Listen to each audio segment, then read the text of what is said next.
পাওয়া যায় না, কোরআনের যে ব্যাখ্যা রাসূলের কোনো হাদিসে পাওয়া যায় না, কোরআনের যে ব্যাখ্যা সাহাবায়ে কেরামের বিবরণে পাওয়া যায় না, কোরআনের যে ব্যাখ্যা তাবেঈদের বিশ্লেষণে পাওয়া যায় না, কোরআনের যে ব্যাখ্যা মুস্তাহিদ ইমামগণের মযহাবের ইমামগণের বিবরণে পাওয়া যায় না, কোরআনের যে ব্যাখ্যা আরবি গ্রামার এবং আরবি অভিধানের অনুকূলে নয়, সেই ব্যাখ্যা মন গড়া ব্যাখ্যা। কোরআন ব্যাখ্যার এই মূলনীতির আলোচনাটা বোঝার পরে আপনারা বলুন, সাহাবা, তাবেঈন, তাবেঈন, আইমায়ে মুস্তাহিদিন এদের ব্যাখ্যার অনুসরণ না করে যে কোরআন নিজে নিজে পড়ে আর মনে মনে বুঝে, তার ব্যাখ্যা সহি ব্যাখ্যা না মন গড়া ব্যাখ্যা? সুতরাং মওদুদী সাহেব তার এই অপব্যাখ্যামূলক তফসিরের নামে মন গড়া ব্যাখ্যা তফিমুল কোরআনের ভূমিকায় নিজেই স্বীকার করেছেন এটা কোরআনের কোনো সহি ব্যাখ্যা নয়, তফিমুল কোরআন মওদুদীর মন গড়া ব্যাখ্যা। তফিমুল কোরআন মওদুদীর কেমন ব্যাখ্যা গ্রন্থ? কোরআনের একটা মন গড়া ব্যাখ্যা গ্রন্থ। এই তফিমুল কোরআনের সূরা নাসর, ইযা জাআ নাসরুল্লাহি ওয়াল ফাতহু ওয়া রাআইতান নাসা ইয়াদখুলুনা ফি দীনিল্লাহি আফওয়াজা ফাসাব্বিহ বিহামদি রাব্বিকা ওয়াস্তাগফিরহু, এই যে ওয়াস্তাগফিরহু শব্দটা এবং আপনি ক্ষমা প্রার্থনা করুন, এই শব্দের অপব্যাখ্যায় তফিমুল কোরআনে এই ফত্তানে আজিম উপমহাদেশের সবচেয়ে বড় ফেতনাবাজ আবুল আলা মওদুদী লেখে, মুহাম্মদুর রাসূলুল্লাহ আপনি নবুয়তের দায়িত্ব পালনে যে সব ত্রুটি বিচ্যুতি করেছেন এর জন্য আল্লাহর কাছে ক্ষমা প্রার্থনা করুন। তাহলে আমরা এতক্ষণ কোরআন হাদিসের আলোকে কি বুঝে আসলাম? কোন কোন নবী নবুয়তের দায়িত্ব পালনে ত্রুটি করেছিলেন? একজনও না। সর্বশেষ এবং সর্বশ্রেষ্ঠ নবী মুহাম্মদুর রাসূলুল্লাহ সাল্লাল্লাহু আলাইহি ওয়াসাল্লাম সম্পর্কে সূরা নাসরের একটা মাত্র শব্দের অপব্যাখ্যায় এই মওদুদীবাদীদের প্রতিষ্ঠাতা নেতা সৈয়দ আবুল আলা মওদুদী লেখে, মুহাম্মদুর রাসূলুল্লাহ দায়িত্ব পালনে ত্রুটি করেছিলেন, এই জন্য আল্লাহ তাকে ক্ষমা প্রার্থনা করতে বলেছেন। তাহলে আমি জিজ্ঞাসা করতে চাই, আপনারা হয়তো অনেকেই জেনে থাকবেন, আপনারা যখন ওয়াশরুমে যান, টয়লেটিং করতে যান, সেখান থেকে ওয়াশরুম থেকে বের হয়ে মুহাম্মদুর রাসূলুল্লাহর সুন্নত তরিকা মতো পড়ার মতো কোনো দোয়া আছে কিনা? দুয়ার প্রথম শব্দটা কি? গুফরানাকা। দুয়ার প্রথম শব্দটা কি? গুফরানাকা। অর্থ কি? আল্লাহ মাফ চাই তোমার কাছে। দুয়ার প্রথম শব্দটার অর্থ হলো আল্লাহ তোমার কাছে মাফ চাই। আপনি পেশাব করে কতটুকু গুনাহ করলেন, মাফ চান? এই প্রশ্নের যেই জবাব, নবী কোন গুনাহ করেছিলেন, কোন ত্রুটি করেছিলেন, আল্লাহ মাফ চাইতে বলেছেন, সেই প্রশ্নের সেই জবাব। আপনি পায়খানা করে কতটুকু গুনাহ করেছেন, বের হয়ে আল্লাহর কাছে মাফ চান কেন? এই প্রশ্নের যেই জবাব, আল্লাহ মুহাম্মদুর রাসূলকে মাফ চাইতে বললেন কেন, ওই প্রশ্নের সেই জবাব। হাদিস শরীফে রাসূল করিম সাল্লাল্লাহু আলাইহি ওয়াসাল্লাম বলেন, আমি দৈনিক 70 বার আল্লাহর কাছে ইস্তেগফার করি, মাফ চাই। রাসূল বলেন, প্রতিদিন আল্লাহর কাছে কতবার মাফ চান? 70 বার। তাহলে যারা তোমরা মাফ চাওয়াকে গুনার উপর প্রয়োগ করো, তোমরা বলো তোমাদের নবী কি দৈনিক 70 বার গুনাহ করতেন? তাহলে দৈনিক 70 বার গুনাহ না করা সত্ত্বেও 70 বার আল্লাহর কাছে মাফ চান কেন? এই প্রশ্নের যেই জবাব, আল্লাহ সূরা নাসরে মুহাম্মদুর রাসূলকে মাফ চাইতে বললেন কেন, ওই প্রশ্নের সেই জবাব। আমি এর বেশি আলোচনাটা এখানে লম্বা করতে যাচ্ছি না, আমি শুধু আপনাদের বুঝাতে চাচ্ছি যে মুহাম্মদুর রাসূলুল্লাহকে মুহাম্মদুর রাসূলুল্লাহ বিশ্বাস করা এটা আমার ঈমান।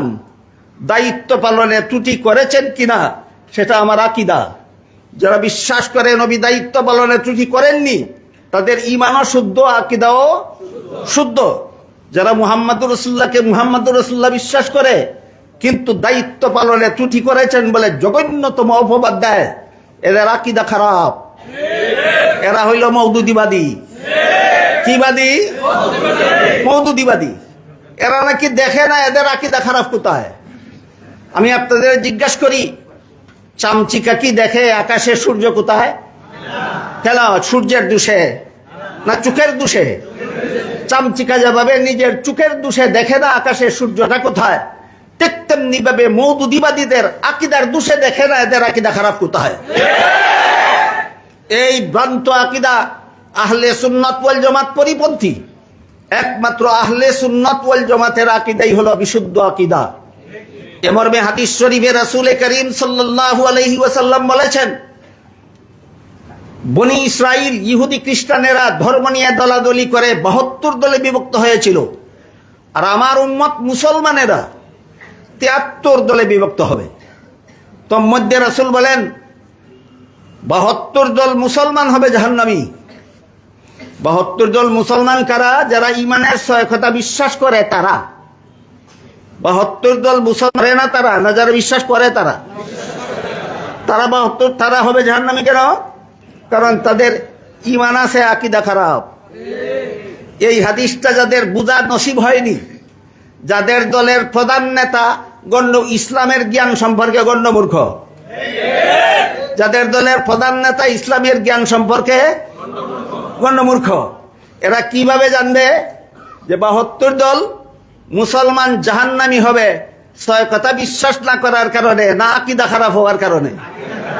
তোমাদের আকীদা খারাপ তোমরা বুঝবা পারলে, তোমাদের আমিরই তো গণ্যমূর্খ। এবং তোমাদের দলের প্রতিষ্ঠাতা নেতা যেটা, এটা আরো জঘন্যতম গণ্যমূর্খ ছিল। সে নিজের বিভিন্ন লেখায় স্বীকার করেছে, আমি জাগতিক বিদ্যার দিক দিয়েও পর্যাপ্ত পরিমাণে বিদ্যা অর্জন করার সুযোগ লাভ করতে পারিনি, আমি ইসলামী শিক্ষার ব্যাপারেও পর্যাপ্ত পরিমাণে ইসলামী শিক্ষা অর্জন করার সুযোগ লাভ করতে পারিনি। তাহলে সে একজন জাগতিক শিক্ষায় শিক্ষিত ছিল, না ইসলামী শিক্ষায় শিক্ষিত ছিল, না উভয় শিক্ষায় গণ্যমূর্খ ছিল? গণ্যমূর্খ ছিল। এই গণ্যমূর্খের প্রতিষ্ঠিত দল, এই গণ্যমূর্খের লিখিত মন গড়া তফসির, কোরআনের অপব্যাখ্যা তফহিমুল কোরআন, এই তফহিমুল কোরআনের শুরু থেকে শেষ পর্যন্ত আগাগোড়া সবটুকু মন গড়া, আগাগোড়া সবটুকু মন গড়া। এই মন গড়া তফসির তফহিমুল কোরআনের সূরা নাসরের ওয়াস্তাগফিরহু শব্দের অপব্যাখ্যায় সেই গণ্যমূর্খ আবুল আলা মওদুদী গণ্যমূর্খ পরিষ্কার ভাষায় লিখেছে, মুহাম্মাদুর রাসূলুল্লাহ দায়িত্ব পালনে ত্রুটি করেছিলেন, এই জন্য আল্লাহ তাকে ক্ষমা প্রার্থনা করার নির্দেশ দান করেছেন। এখানে আল্লাহ রাসূল করিম সাল্লাল্লাহু আলাইহি ওয়াসাল্লামকে কোন কারণে ক্ষমা প্রার্থনা করার নির্দেশ দিয়েছেন, এই প্রশ্নের বিস্তারিত জবাব আল্লামা ইমাম ফখরুদ্দিন রাজি রহমতুল্লাহি আলাইহির লিখিত বিশ্ববিখ্যাত তফসির গ্রন্থ তফসিরে কবিরে উল্লেখ আছে। উলামায়ে কেরামকে অনুরোধ করে বলবো, আপনারা সেই ওয়াস্তাগফিরহু শব্দের তফসিরটা সেই তফসিরের কিতাবে দেখে নিন, তখনই আপনাদের পরিষ্কার হয়ে যাবে আল্লাহ কোন অর্থে বললেন নবীকে মাপ চাইতে, আর মওদুদী এবং মওদুদীবাদীরা নবীকে কোন অর্থে মাপ চাওয়ার, গুনার অর্থে মাপ চাওয়ার ব্যাপারটা ব্যবহার করে। এই জঘন্যতম মনগড়া তফসির, এই তফসির সম্পর্কে এই হাদিস শরীফে রাসূল করিম সাল্লাল্লাহু আলাইহি ওয়াসাল্লাম বলেছেন, যেই ব্যক্তি কোরআনের মনগড়া তফসির করবে সে জাহান্নামী হওয়ার জন্য আর কোনো পাপ লাগবে না, কোরআনের মনগড়া তফসির করাটাই সে জাহান্নামী হওয়ার জন্য যথেষ্ট হবে। সেই তফসিরে কবিরে ইমাম রাজি রহমতুল্লাহি আলাইহি যত কারণে নবীকে মাপ চাওয়ার নির্দেশ দিয়েছেন, এর মধ্যে একটা কারণ তিনি উল্লেখ করেছেন। এখানে মাপ চাওয়ার কথা উল্লেখ করেছেন নবী নিজের জন্য নয়, নিজের উম্মতের জন্য। নবীকে মাপ চাওয়ার নির্দেশ দিয়েছেন আল্লাহ নিজের জন্য, না উম্মতের জন্য। কোন কোন উম্মতের জন্য তার বিস্তারিত বিবরণ সেখানে উল্লেখ আছে, উলামায়ে কেরাম দেখে নেবেন। এই মাপ চাওয়ার আর একটা ব্যাখ্যা হলো, আল্লাহ আমাদের নবীকে সদা সর্বদা ক্রমবর্ধমান মর্যাদা দান করে চলেছেন। ক্রমবর্ধমান মর্যাদা মানে গতকাল যে মর্যাদা ছিল, আজকে আমাদের নবীকে তার চেয়ে বড়টা দান করছেন, আগামীকাল তার চেয়ে বড়টা দান করবেন, তারপরের দিন তার চেয়ে বড়টা দান করবেন। এইভাবে প্রতিদিন আল্লাহ আমাদের নবীকে ক্রমবর্ধমান মর্যাদা দান করে চলেছেন। তাই কিছুদিন পরে যখন নবী দেখেন কিছুদিন আগে আমার এই মর্যাদায় আমি উপনীত হতে পারিনি, তখন এর জন্য নবী আল্লাহর কাছে ক্ষমা প্রার্থনা করে। বলেন এটা গুনাহ নাকি অন্য কিছু? অন্য কিছু। অন্য কিছু কি কি তার বিস্তারিত বিবরণ তাফসীরে কবিরে উল্লেখ আছে, উলামায়ে কেরাম দেখে নিতে পারেন। আমি শুধু আপনাদেরকে যেই কথাটা বোঝাবার চেষ্টা করেছি, আমরা মুহাম্মাদুর রাসূলুল্লাহ বিশ্বাস করি, এটা আমাদের ঈমান। নবী দায়িত্ব পালনে ত্রুটি করেছেন, এটা হইল ভ্রান্ত মতবাদ, খারাপ আকীদা। খারাপ আকীদা পোষণ করলে ঈমান থাকলেও আল্লাহর রাসূল বলেছেন জাহান্নামী হবে, তার নামাজ রোজা ইবাদত বন্দেগী আল্লাহর কাছে গ্রহণযোগ্য হবে না। এই হলো ঈমান আকীদা সম্পর্কে সামান্য কিছু কথা আপনাদের সামনে তুলে ধরেছি। আর একটা ব্যাপার হলো, এই যে হিজবুত তাওহীদ নামে আমার ছোট ভাই মাওলানা লুৎফুর রহমান যথেষ্ট বলেছেন আপনাদের কাছে। আমি এর সাথে আর একটা কথা যোগ করতে চাই। এই হিজবুত তাওহীদের প্রতিষ্ঠাতা বায়াজিদ খান পন্নী, হিজবুত তাওহীদের প্রতিষ্ঠাতা বায়াজিদ খান পন্নী ঐতিহাসিকভাবে প্রমাণিত সে কুখ্যাত রাজাকার ছিল। হিজবুত তাওহীদের প্রতিষ্ঠাতা বায়াজিদ খান পন্নী কি ছিল? রাজাকার ছিল। রাজাকার ছিল মানে বাংলাদেশের স্বাধীনতা যুদ্ধের বিরুদ্ধে সশস্ত্র যুদ্ধ করেছিল। তাইলে এই পন্নীর দল বাংলাদেশের স্বাধীনতার পক্ষে না বিরুদ্ধে? ধর্মীয় ব্যাপারে কথা বলার আগে বলতে চাই, এই রাজাকারের দল যারা বাংলাদেশের স্বাধীনতার বিরুদ্ধে লড়াই করেছিল, এদের স্বাধীন বাংলার জমিনে বসবাস করার অধিকার নয়। আল্লাহ পাক রব্বুল আলামিন আমাদেরকে সহি ঈমানের সাথে সাথে সহি আকীদা সংরক্ষণ করার তৌফিক দান করুন, আমিন। সুবহানা রাব্বিকা রাব্বিল ইজ্জাতি আম্মা ইয়াসিফুনা ওয়া সালামুন আলাল মুরসালিন ওয়ালহামদুলিল্লাহি রাব্বিল আলামিন। জাযাকুমুল্লাহ, জাযাকুমুল্লাহ। মাশাআল্লাহ। মুহতারাম হাজিরিন, এই পর্যায়ে আপনাদের সামনে অত্যন্ত গুরুত্বপূর্ণ আলোচনা রাখবেন হেফাজতে ইসলাম বাংলাদেশের কেন্দ্রীয় সাংগঠনিক সম্পাদক, মজলুম কারা নির্যাতিত আলেমে দ্বীন মাওলানা মুফতি বশিরুল্লাহ সাহেব। অত্যন্ত আনন্দের সহিত জানাচ্ছি, ইনশাল্লাহ কিছুক্ষণের মধ্যেই আমাদের মাঝে এসে উপস্থিত হবেন হযরত মাওলানা ইলিয়াস গুম্মান সাহেব, দামাত বরকাতুহুম।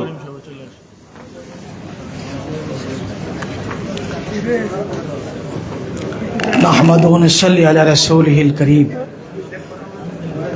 أما بعد فقد قال النبي صلى الله عليه وسلم من استنى فليستنى بمن قد مات أولئك أصحاب محمد صلى الله عليه وسلم كان أفضل هذه الأمة اختارهم الله لصحبة النبي ولإقامة دينه إلى آخر الحديث। আহলে সুন্নাতুল জামাত, আহলে সুন্নাতুল জামাতের আকীদা ও বিশ্বাস সংরক্ষণে গণসচেতনা সৃষ্টি, ঈমান বিধ্বংসী সন্ত্রাসী সংগঠন হিজবুত তাওহীদের নিষিদ্ধ, সংসদে পাশ হওয়া ট্রান্সজেন্ডার বান্ধব শ্রম আইন বাতিলের দাবিতে ঈমান আকীদা সংরক্ষণ কমিটির উদ্যোগে আয়োজিত ডিপ্লোমা ইঞ্জিনিয়ারিং ইনস্টিটিউট হলে অনুষ্ঠিত অধ্যকার জাতীয় ওলামা শায়েখ কনভেনশনের সম্মানিত সভাপতি, উপস্থিত প্রধান অতিথি ও বিশেষ অতিথিবৃন্দ, আমন্ত্রিত ওলামা একরাম,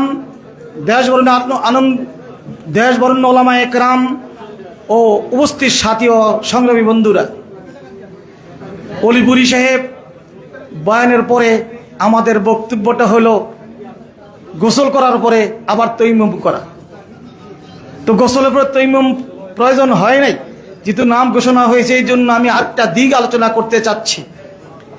অলিপুরি সাহেব ইসমতে আম্মের উপর কথা বলেছেন, আমি একটু কথা বলতে চাচ্ছি আদালতে সাহাবা সত্যের মাপকাঠির উপরে।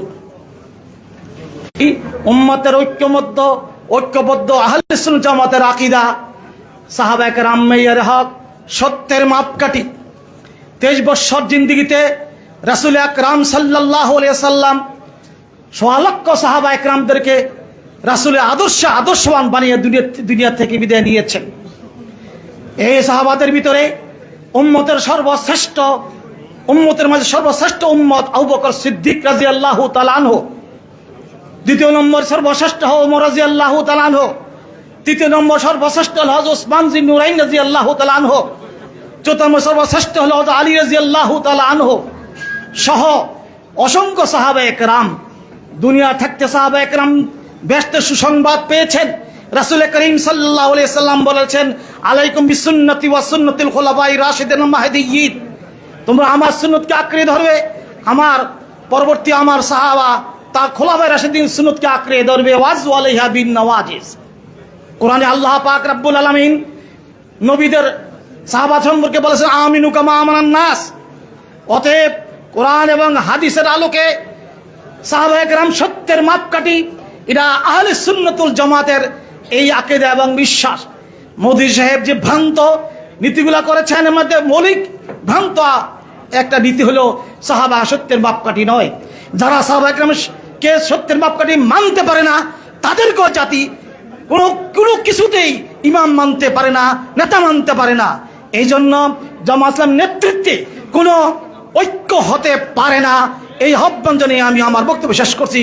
আমালাইনা ইল্লাল বালাগ। ধন্যবাদ। বক্তব্য নিয়ে আসছেন বাংলাদেশের অন্যতম শীর্ষ মুরব্বী, খতমে নবুয়াত সংরক্ষণ কমিটির সংগ্রামী আমির হযরত মাওলানা আব্দুল হামিদ।